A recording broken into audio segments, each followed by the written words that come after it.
Είμαι ο Πανίκος Χαραλάμπους και αγωνίζομαι στην ομάδα bowling της ΑΕΛ.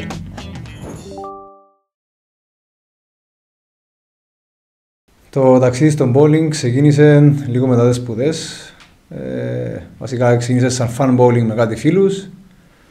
Στην πορεία πηγαίναμε λίγο πιο συχνά και κάποια παιδιά, φίλοι που ήταν εκεί, αγωνίζονταν σε ομάδα. Και μετά από λίγο καιρό με πείσαμε και εμένα και ξεκίνησα να ασχολούμαι με το άθλημα λίγο πιο σοβαρά.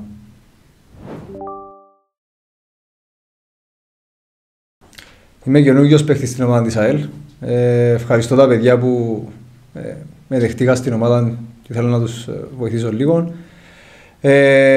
Είναι τιμή σίγουρα να είσαι σε αυτήν την ομάδα με τόσους καλούς συμπαίκτες, έναν πολύ καλό οικογενειακό κλίμα και πάνω απ' όλα είμαστε φίλοι και μετά συμπαίκτες, το οποίο είναι κάτι πολύ σημαντικό.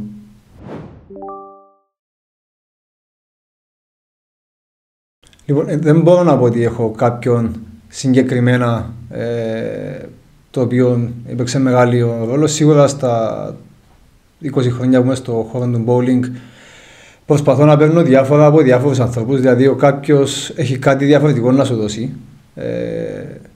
Σίγουρα υπάρχουν κάποια άτομα τα οποία είναι ψηλά και βλέπεις ότι βάζουν ιδιαίτερη προσπάθεια, effort, consistency, αλλά επιλέγω να πιάνω μικρά από διάφορους αθλητές. Η προσωπική μου στόχη είναι να βοηθήσω την ομάδα όσο πιο πολύ γίνεται.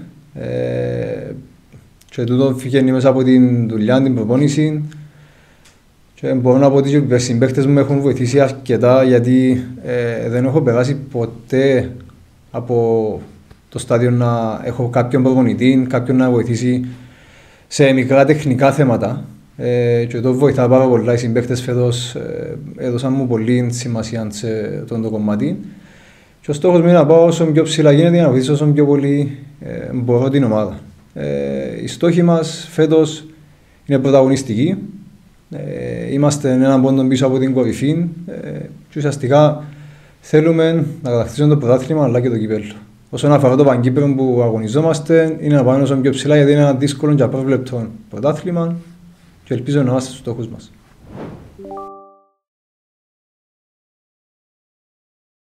Σωματικά πρέπει να είσαι καλά, να κοιμηθείς καλά το βράδυ, να καλό το φαγητό σου, αλλά δυστυχώς με τις υποχρεώσεις των παιδιών και της καθημερινής της δουλειάς δεν είναι πάντα εφικτό. Ψυχολογικά προσπαθείς να διαβάσεις το διάδρομο όταν πας να κάνεις το practice σου και την προηγούμενη μέρα ή κατά τη διάρκεια της μέρας να φανταστείς το παιχνίδι σου, πώς θέλεις να είσαι και να προσπαθείς να είσαι όσο πιο ήρεμος γίνεται πάνω στο διάδρομο.